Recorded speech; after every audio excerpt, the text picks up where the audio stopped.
Allegations of historical sexual abuse in football began with players linked to Crewe Alexandra. But in the 3 weeks since this scandal erupted, more clubs have faced questions about their past. The latest, Queen's Park Rangers. The West London club confirmed it was aware of allegations against a former youth development officer, Chris Gieler, who died in 2002, having worked for the club for 30 years.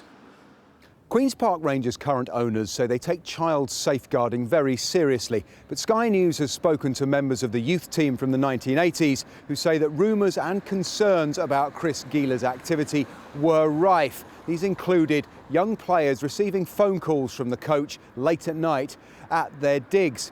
The clubs say they will cooperate with a forthcoming FA investigation that is growing in scale by the day.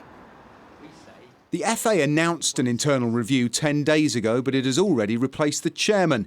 Clive Sheldon QC will take over from the original choice, in part because the allegations have multiplied so fast. In a statement, the FA said the review would consider the extent to which it was aware of issues relating to child sexual abuse, look at the steps it took to address child protection issues, and the overriding objective was to ensure any possible failings by the FA or clubs are brought to light. At least 350 people linked to 55 clubs have contacted police alleging abuse. One lawyer dealing with victims says there will be more. In the last 6 or 7 days, I've had about 5 people come to me about abuse in a sports setting, whether that be abuse in sports clubs or abuse in schools relating to PE lessons and after-school clubs. I think this is just the start of things, and it's going to be a massive, massive deal. The first players to speak out have founded a trust. Speaking yesterday, they said one of its aims was to ensure future generations get the support they did not.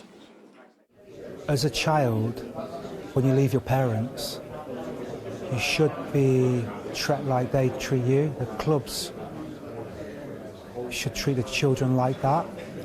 Things have changed. Don't get me wrong, in the last 20, 30 years they have. Where we, back in my day, had no child welfare officer. We had no one we could go to. We had the coach. We had another coach. The FA says its systems have changed for the better. Investigation of the past has only just begun. Paul Kelso, Sky News.